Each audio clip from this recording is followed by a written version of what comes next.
So what I'd like to do is I'll allow Captain Sloan, who is the captain over Criminal Investigation Division here at the Forsyth County Sheriff's Office, to basically just lay out a few a few details that may be helpful for understanding of this.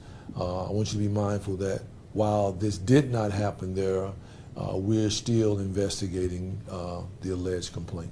And so I want you all to know that. So there may be some questions at the end of this conversation that you may ask that we may not be able to answer for you. So without further ado, Captain Sloan. Good afternoon. We invited you all here to provide you an update on the alleged assault at Tanglewood Park that happened on June 30th. We were able, through the course of the investigation, to determine from digital evidence discrepancies in the story that was provided to us. As a result of that, we called the alleged victim in, had a second conversation with her, and during the course of that conversation, she confirmed to us that the alleged assault at Tanglewood Park did not occur there.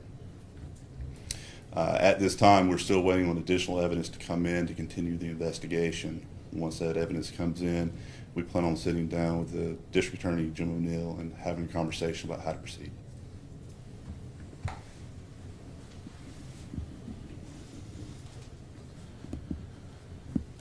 Jim O'Neill, Forsyth County District Attorney. The developments that the Sheriff and Captain Sloan have spoken about today as it relates to the alleged attack and assault out of Tanglewood, we have all been asked many times in the last couple of weeks by members of the public how that case was progressing and whether or not we anticipated an arrest was going to be made. And it is very upsetting to know that people were scared to death to be out over at Tanglewood and in the Clemens area for fear that there was an attacker in their midst, and only to come to realize that no such assault or attack ever took place out of Tanglewood. It's very upsetting to me as a member of this community. It's upsetting to me that our sheriff, members of his staff, have had to put in countless hours to investigate this case. Doors were knocked on, people were interviewed. I can also tell you that a composite was put out there about what everyone thought the alleged attacker was going to look like, which then, of course, members of the public were calling in, and innocent people were being looked at for this crime that never occurred as described out in Tanglewood. So I appreciate the fact that the Sheriff, Captain Sloan, put the time in, that they took these accusations seriously, and that's super important. But when you come to the realization that this attack did not occur at Tanglewood and people were upset, what it does is it hurts real victims that have to muster up the strength and the courage to come forward and to talk about what has occurred to them, especially as it relates to a sexual assault. That takes tremendous courage. And what these fraudulent allegations have done is they will have a chilling effect on real victims. And that is, to me, the saddest part about what has occurred. I'm relieved and grateful that you and your people put so much time and effort, and you're able to report to the public today that this did not happen out there at Tanglewood as first described, so that the public can be at ease. But as a prosecutor, I'm very upset for victims out there, real victims out there, that this may cause other people to doubt their story. Thank you. All right. As Mr. O'Neill says, that here at the Forsyth County Sheriff's Office, we take all complaints serious, and we will always put the man-hour and do the due diligence to make sure that we bring those that violate the law to justice. And so I'm very grateful because we have always operated in the spirit of transparency. and we felt a need to share that with the public that this did not happen allegedly as it was stated.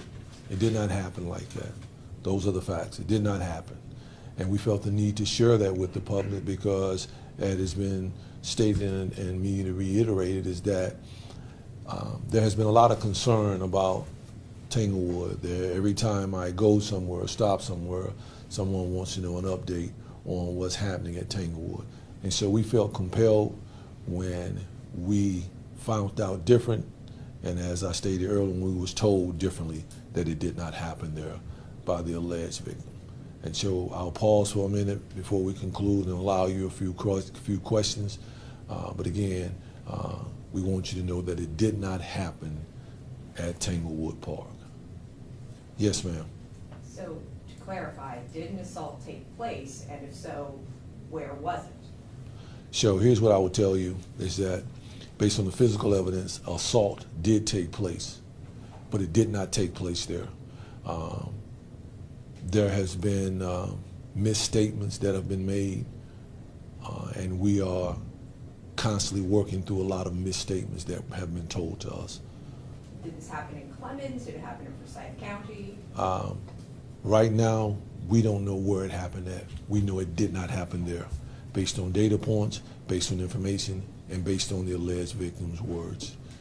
Those were her words. It did not happen there. Sheriff, what was the information that you were able to find that then led you to revisit conversations with her when then she acknowledged the fact that it did not take place at Tanglewood? Well, I could answer that, but I'll let Captain Sloan answer that. There were several things that led us to the fact that it did not happen there.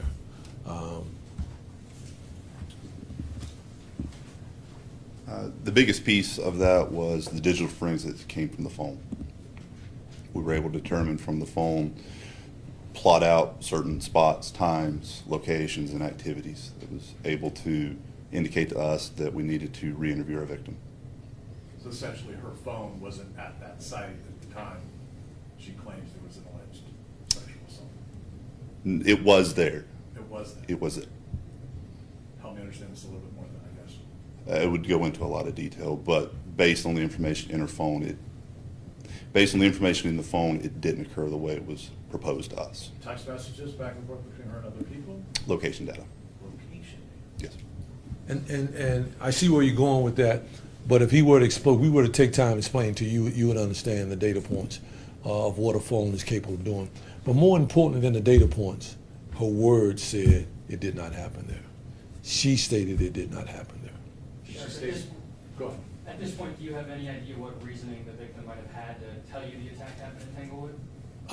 I do, but again, that would be a part of the investigation, so I won't go into what I believe. We definitely have a reason why she stated what she stated. You know, Are we still looking for the person that attacked her? of course, Okay. but not in the manner she said that it happened. Do we know then who the person is that attacked her? If we knew that, we'd have him in handcuffs. Sheriff, do we know why Tanglewood was involved in her explanation? I probably could give you a speculation, but I'll leave that out because it's part of the investigation. My purpose for being here today to let you know that the information that was given to us and the confirmation of her words uttered out of her mouth and the data points back up what she said, it did not happen there. So the factual evidence, the electronic evidence, and the alleged victim stated that it did not happen there. As it relates to the AI-generated sketch, is that still a person that we're looking for, or has she rescinded that as well? Here's what I would tell you. I'm going to say this the best way I can say this. Based on what has been told to us, we are moving very cautiously on everything that is said to us as it relates to that. Is this a domestic situation? I can't say that, but you probably should apply for a job at the sheriff's office. Sheriff, I know you already spoke about the AI sketch, but can we still use that sketch? I wouldn't. That's my opinion. I wouldn't. Who generated that sketch? Just out of curiosity. The sketch was generated based on what she saw, what she thought, or what she alleged the victim was. And it was generated by her, correct? Right. Is she going to face any charges as a result? So here's what I will tell you. We are in conversation about that, but the ultimate decision will be the district attorney's office, Mr. Jim O'Neill. I have my opinion on how I feel about it because man hours, assets were used. A plethora of our resources and assets have been tied up with this. How much did your sheriff's office spend on this investigation? Can you tell us that? I couldn't give you a number, but if I had to go back and calculate the hours of overtime, the hours of security that we put in the park after that, there would be a price tag attached to it. I can assure you of that. How many people were fraudulently caught up in this, or innocent people who were wrangled into this? Sure, I couldn't give you a count on the number of people that we may have interviewed or something of that nature. What I can tell you is this, and again, the purpose of this press conference was to tell you that based on the evidence, both digital and physical, and the words that were uttered from her mouth, and the confirmation, she stated it did not happen there. And the evidence, which we already knew, confirmed what she said. So going back to the question that was previously asked as it relates to the domestic situation, Sheriff, Yeah. in regards to the assault. We do acknowledge that an assault took place. We do. It sounds like you're, without saying, you're saying that it's domestic involved. Has she not does she not know this person? Has she? What I would tell you is I have no idea what she knows and what she don't know. My job is to make sure my team and investigators get to the bottom of this. And I promise you eventually we will. We have come this far to let you know that it did not take place there. Because I want to clear up any doubts because, you know, a lot of times when you put something out in the community, it takes legs, it runs, and a lie or a mistruth starts to look like the truth. And people start moving a certain way. You know, psychological trauma that has been affected this community saying that something took place in the park. There are people that typically would have went walking in the park last week or the week before that opted not to go there based on what they thought had taken place there. So there's a psychological trauma that has been placed on this community based on that. And so we felt the need to dispel that it did not take place there. We know that. She shared that with us. It did not. And that is the bottom line. But what I will tell you, because I know you have a lot of questions running through your mind, but I promise you, we will bring you the results and the finding. As Captain Sloan said, there's evidence out there that we're waiting to come back from the lab. We will get to the bottom of this, and when we do, I promise you, I will call you back to the same spot to share with you. Here's the conclusion of this investigation. But that's what we have right now, and I wanted the public to know that because we owe you that transparency. I appreciate y'all for coming, and as always, thank you. Sure. Yes.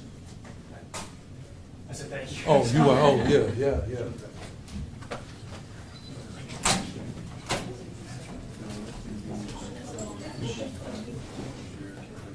Chris, just to be clear, so they asked me this last time. You get the more sexually. That's what you said. That was what was reported in the beginning. Again, you know, we're investigating all of the, you know, we have not gotten everything back.